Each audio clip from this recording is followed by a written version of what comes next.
दोस्तों नमस्कार, मैं सतीश चौधरी आपके अपने चैनल पर आपका स्वागत करता हूं। दोस्तों आज मैं आपसे बात करने वाला हूं राजस्थान में जो 26 तारीख को ITI इंस्ट्रक्टर का जो एग्जाम हुआ था उस वेल्डर के एग्जाम को सॉल्व करके मैं आपको बताऊंगा।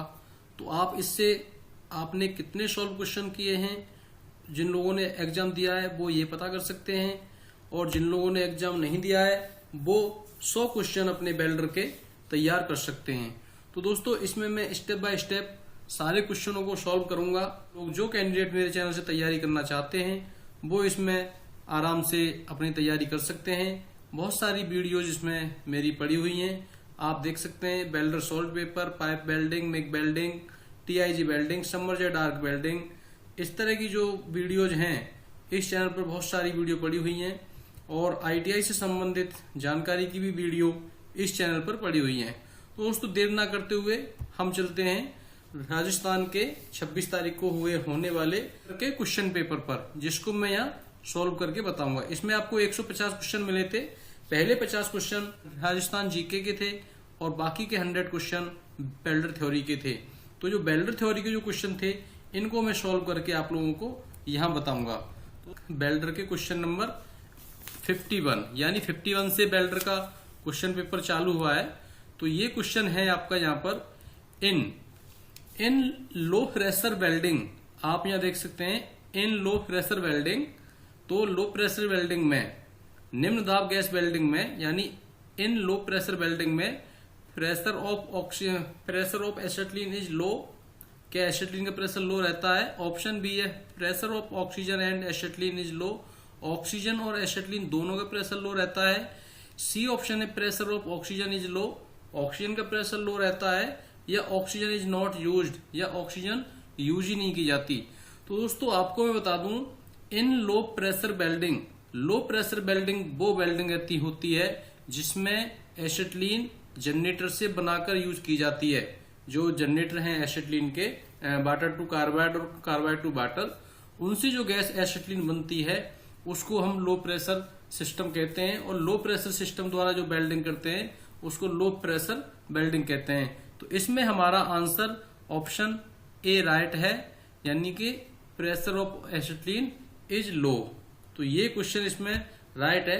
काफी क्वेश्चन लोग कमेंट कर रहे थे सर कि इसमें हम प्रेशर ऑफ ऑक्सीजन दोनों लो रखेंगे, तो आप इसमें ऑप्शन ए राइट करेंगे, यानी एसिटिलीन का दाब निम्न होता है। नेक्स्ट क्वेश्चन है क्वेश्चन नंबर 52 है आपका, the pool of molten metal made due to high temperature and base metal is called. यानी उच्च तापमान के कारण पिघली हुई धातु व बेस मेटल के बीच बना कुंड कहलाता है। देखिए इसमें आपका थोड़ा टेक्निकल फॉल्ट है। आप क्रैक्स ये नहीं हो सकता, स्पैटर ये नहीं हो सकता, फ्यूजन और क्रेटर। अगर ये हमसे बोलता कि बीड के आखिरी में आए गड्ढे को क्या कहते हैं तो हम क्रेटर फील कर सकते थे, लेकिन यहां पर ये कह रहा है तापमान बने पिघली धातु के बेस मेटल के बीच बना कुंड क्या कहलाता है। देखिए जब वो कुंड है उस यानी मोल्टन पूल है, उसमें इलेक्ट्रोड और बेस मेटल दोनों पिघल करके फ्यूज हो रहे हैं, तो उस हम जगह को उस टाइम पे हम उसको फ्यूजन कहेंगे। लेकिन वेल्डिंग के आखिरी सिरे पर, यानी बीड के आखिरी सिरे पर ठंडा होने के बाद जो चपटा सा निशान बनेगा उसको हम क्रेटर कहेंगे। लेकिन यहां मेरे हिसाब से ऑप्शन बी राइट होना चाहिए, यानी फ्यूजन। अगर आप लोगों ने किसी ने क्रेटर लगाया है तो मुझे कमेंट बॉक्स में जरूर बताएं। नेक्स्ट क्वेश्चन है, नेक्स्ट क्वेश्चन आपका क्वेश्चन नंबर मैं 53 पर चलता हूं। What is the causes of porosity in arc welding. यानी आर्क वेल्डिंग में सांद्रता का क्या कारण है? यूज ऑफ बेयर इलेक्ट्रोड, आप बेयर इलेक्ट्रोड यूज करते हैं, या use of bigger diameter electrode, ज्यादा डायामीटर का इलेक्ट्रोड यूज करते हैं, use of smaller diameter electrode, छोटे डाया का इलेक्ट्रोड यूज करते हैं, यूज ऑफ मोस्ट इलेक्ट्रोड यानी नमी वाले इलेक्ट्रोड प्रयोग करते हैं। तो आर्क वेल्डिंग में जो पोरोसिटी आती है वो नमी वेल्डिंग, जो जिन इलेक्ट्रोड के फ्लक्स कोटिंग पे जो मॉइस्चर जो ली हुई होती है, नमी वाले इलेक्ट्रोड होते हैं, उसमें उसके द्वारा पोरोसिटी आती है, इसलिए ऑप्शन आपका डी राइट है। नेक्स्ट क्वेश्चन नंबर चलते हैं 54 पर। 54 क्वेश्चन है, which type of welding is used to weld vertical thick plate, यानी वर्टिकल पोजीशन में मोटी प्लेटों को बेल्ड करने के लिए जो प्रयोग किया जाता है वो कौन सी वेल्डिंग है? इलेक्ट्रो स्लैग वेल्डिंग या स्पॉट वेल्डिंग या सीम वेल्डिंग या सबमर्जेड आर्क वेल्डिंग। सबसे पहले तो हम बात करते हैं आपको वर्टिकल में जो मोटी प्लेटें बेल्ड की जाती है वो इलेक्ट्रो स्लैग द्वारा हम बेल्ड कर सकते हैं, उसी के द्वारा हम बेल्ड करते हैं। सीम वेल्डिंग से होगा नहीं, स्पॉट वेल्डिंग से होगा नहीं, और सबमर्जेड वेल्डिंग जो है वर्टिकल पोजीशन में होती नहीं है। तो इलेक्ट्रो स्लैग वेल्डिंग सिर्फ वर्टिकल पोजीशन में होती है, इसलिए 54 क्वेश्चन का ऑप्शन ए राइट है। अब नेक्स्ट क्वेश्चन चलते हैं, क्वेश्चन नंबर 55 क्वेश्चन है, which defect will be included if we increase the arc speed in MIG welding process, यानी मिग वेल्डिंग प्रक्रिया में आर्क चाल गति बढ़ा दी जाए तो क्या दोष होगा? अब देखो, बिलो होल होगा या क्रैक्स आएंगे या आपका लेस पेनिट्रेशन आएगा या पोरोसिटी आएगी। तो अगर देखो मिग वेल्डिंग में अगर वेल्डिंग की स्पीड आप बढ़ा देंगे तो बिलो होल का कोई मतलब नहीं है, दरार का कोई मतलब नहीं है, पोरोसिटी उसकी गैस की कमी से आएगी, यानी लेस पेनिट्रेशन होगा, यानी उसमें कम भेदन होगा, क्योंकि आप स्पीड ज्यादा से जा रहे हैं तो फ्यूजन आपको कम मिलेगा, यानी पेनिट्रेशन कम मिलेगा। इसलिए क्वेश्चन नंबर 55 का ऑप्शन सी राइट है। नेक्स्ट क्वेश्चन नंबर 56 पर चलते हैं।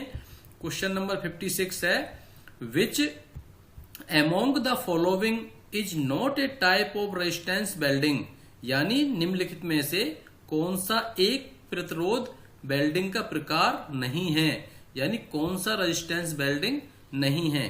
तो आपकी जानकारी के लिए पता होना चाहिए, option A arc welding, option B spot welding जो रेजिस्टेंस वेल्डिंग के अंतर्गत आती है, ऑप्शन सी सीम वेल्डिंग ये भी रेजिस्टेंस वेल्डिंग के अंतर्गत आती है, ऑप्शन डी प्रोजेक्शन वेल्डिंग ये भी रेजिस्टेंस वेल्डिंग के अंतर्गत आती है। इसलिए आपका आंसर ए राइट है। क्वेश्चन नंबर 56 का ए क्वेश्चन राइट है। नेक्स्ट क्वेश्चन है question number 57, which defect develop in arc welding due to high current, यानी कि हाई करंट के कारण जो आपका उच्च धारा से आर्क वेल्डिंग में कौन सा दोष उत्पन्न होता है। देखो, lack of fusion high current से नहीं आता, ये लो करंट से आता है। बिलो होल हाई करंट से आने का कोई मतलब नहीं है। अंडरकट और पोरोसिटी नमी वाले इलेक्ट्रोड से आते हैं, तो इसलिए आपको अंडरकट यानी करंट ज्यादा होगा तो बीड के किनारों पर कट के निशान पड़ जाएंगे, यानी अंडरकट दोष आएगा। इसलिए क्वेश्चन नंबर 57 का ऑप्शन सी राइट है। अब आता है क्वेश्चन नंबर 58। क्वेश्चन नंबर 58 है, which of the following can not be detected by magnetic particle test, यानी किसमें चुंबकीय कण परीक्षण से पता नहीं किया जा सकता। इसमें से कौन सा है वो आपको बताना है, यानी स्लैग इंक्लूजन, हार्डनेस, वॉइड्स और क्रैक्स। ये क्वेश्चन नंबर 58 है। 58 में देखिए, स्लैग इंक्लूजन, ठीक, वॉइड्स और क्रैक्स, इन तीनों को छोड़ करके हार्डनेस जो है ये आप मैग्नेटिक पार्टिकल टेस्ट द्वारा इस टेस्ट को नहीं कर सकते, इसलिए ऑप्शन बी राइट है। अब आता है क्वेश्चन नंबर 59। क्वेश्चन नंबर 59 है, thermit welding is not used in, thermit welding इनमें निम्न में से किसके निर्माण में थर्मिक वेल्डिंग का उपयोग नहीं किया जाता। Option A fabrication of boiler tank, option B butt joint of thick pipe, option C repair of railway tracks और रिपेयर ऑफ ब्रोकन क्रैंकशाफ्ट। देखिए, इसमें आपका ये ऑप्शन ए राइट है, थर्मेट वेल्डिंग से फैब्रिकेशन और बॉयलर टैंक में use नहीं होता, इसलिए ऑप्शन ए राइट है। रेलवे के ट्रैक में वेल्ड करने के लिए यूज किया जाता है, मोटी शीटों को मोटी पाइप्स को वेल्ड करने के लिए भी किया जाता है, क्रैंक शाफ्ट को जो रिपेयरिंग करने के लिए भी इसका प्रयोग हम करते हैं, इसलिए ऑप्शन ए राइट है। यानी फैब्रिकेशन और बॉयलर में हम यूज इसका नहीं करते। अब क्वेश्चन नंबर 60 है। क्वेश्चन नंबर 60 में आता है आपका shielding gas used in GTAW होना चाहिए था यहाँ पर, जब GTAN है तो ये GTAW यानी गैस टंगस्टन आर्क वेल्डिंग होनी चाहिए थी। चलो मिस्टेक हो गया, कोई बात नहीं। ऑप्शन ए, क्वेश्चन समझ लें दोबारा। GTAW में परिरक्षी गैस प्रयुक्त होती है, कौन सी? Option A all of these, ये सभी, हीलियम और हीलियम के बाद argon, mixture of argon and helium. यानी टिग वेल्डिंग में ये सभी गैसें प्रयोग होती हैं, हीलियम भी होती है, आर्गन भी होती है और हीलियम और आर्गन का मिश्रण भी यूज होता है, इसलिए ऑप्शन ए राइट है, ऑल ऑफ दीज गैसेस। अब क्वेश्चन नंबर 61 है which is not used in gas welding, which is not used in gas welding. Gas welding में कौन सा प्रयुक्त नहीं होता? आपको बता दें, option A flux coated electrode, flux, oxygen gas और फिलर रॉड। देखिए गैस वेल्डिंग में फ्लक्स की आवश्यकता पड़ती है, ऑक्सीजन गैस की भी आवश्यकता पड़ती है, बिना इसके गैस वेल्डिंग होगी नहीं, और अलग से फिलर मेटल देने के लिए फिलर रॉड की भी आवश्यकता पड़ती है, इसलिए ऑप्शन राइट है, ऑप्शन ए। ये जो flux coated electrode gas welding में यूज नहीं किया जाता, ये आर्क वेल्डिंग में यूज होता है, इसलिए ऑप्शन ए राइट है। Next question, question number 62। Question number 62 है which gases are form, which gases are form during burning of oxy acetylene flame. यानी ऑक्सी एसिटिलीन ज्वाला के जलने से कौन सी गैस बनती है? तो ये क्वेश्चन नंबर आपका ethylene only, methane and carbon monoxide, carbon dioxide and carbon monoxide, ethylene and propane. देखिए ऑक्सी एसिटिलीन ज्वाला के जलने से कौन सी गैसें बनती हैं? तो आप सी कार्बन डाइऑक्साइड तथा कार्बन मोनोक्साइड। वैसे आपका जो chemistry of oxy acetylene flame है उसमें कार्बन मोनोक्साइड यानी CO बनती है और 2CO यानी 2 पार्ट बनते हैं उसके, इसलिए ऑप्शन सी राइट है। लेकिन यहाँ कार्बन डाइऑक्साइड है, ये कार्बन डाइऑक्साइड तो नहीं बनता लेकिन कार्बन मोनोक्साइड बनता है। मीथेन तथा कार्बन मोनोक्साइड लगाते हैं तो मीथेन का मतलब कोई नहीं है, कार्बन डाइऑक्साइड कोई नहीं है, प्रोपेन का यहाँ कोई मतलब नहीं है। अगर एथिलीन, केवल एथिलीन, अगर एथिलीन कार्बन मोनोक्साइड का नाम एथिलीन है तो हम यहाँ टिक को, ए को, ऑप्शन को टिक कर सकते हैं। मैं इसमें कंफ्यूज हूं, आपको क्लियर करके बता दूंगा।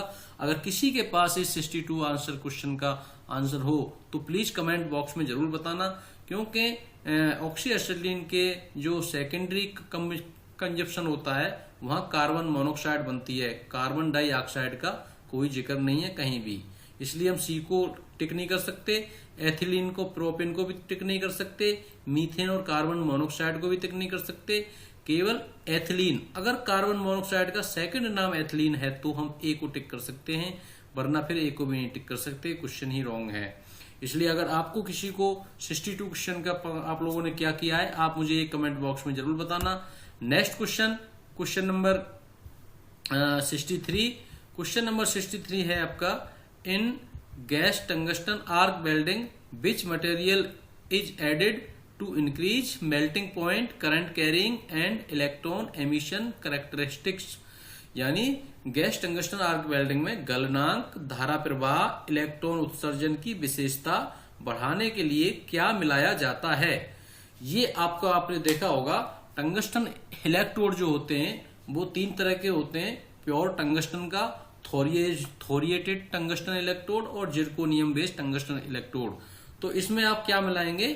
थोरियम और जिरकोनियम टंगस्टन इलेक्ट्रोड, इसलिए इसका आंसर ऑप्शन 63 का बी राइट है। यानी कॉपर मिला नहीं होता, टिन मिली नहीं होती, लेड और जिंक होता नहीं, कॉपर और जिंक होता नहीं, tungsten arc welding electrode, tungsten electrode जो यूज होते हैं उसमें थोरिएटेड और जिरकोनियम बेस होते हैं, इसलिए उसमें थोरियम और जिरकोनियम मिलाया जाता है। नेक्स्ट क्वेश्चन नंबर है 64 क्वेश्चन में है which method is used for welding of grey cast iron, यानी ग्रे कास्ट आयरन की वेल्डिंग के लिए कौन सी विधि प्रयुक्त की जाती है। दोस्तों आपको बता दूं, ये क्वेश्चन मैं आपको एक एक करके स्टेप बाय स्टेप बता रहा हूं, जिससे पूरा आपका कंफ्यूजन दूर हो जाए और पूरी डिटेल से आप ये क्वेश्चन समझ सकें। इसलिए वीडियो थोड़ी लंबी हो रही है, इसको मैं कई पार्टों में बनाऊंगा, तो आप स्टेप बाय स्टेप लास्ट तक देखते रहें। ये ग्रे कास्ट आयरन की वेल्डिंग के लिए कौन सी विधि प्रयुक्त होती है। देखिए, MIG welding grey cast iron से मिग वेल्डिंग से नहीं होता, टिग वेल्डिंग से कास्ट आयरन की वेल्डिंग नहीं होती, प्रतिरोध वेल्डिंग से भी कास्ट आयरन की वेल्डिंग नहीं होती, इसलिए ऑक्सी एसिटिलीन गैस वेल्डिंग, इससे कास्ट आयरन की वेल्डिंग हो सकती है, हो सकती है, यानी इनसे मेग और टिग प्रतिरोध से नहीं होती, इसलिए हाँ उससे हो जाएगी। नेक्स्ट क्वेश्चन नंबर 65 है in resistance welding the electrode is spot welding is made of. सबको मालूम होगा रेजिस्टेंस वेल्डिंग के स्पॉट वेल्डिंग में जो इलेक्ट्रोड यूज होते हैं वो किस मेटल के बने होते हैं। Option A high speed steel, stainless steel, mild steel and copper. तो आपको बता दें ये आपको कॉपर का होता है, आपको सबको मालूम होगा। दोस्तों इस पार्ट में मैं ये 15 क्वेश्चन कवर कर रहा हूं।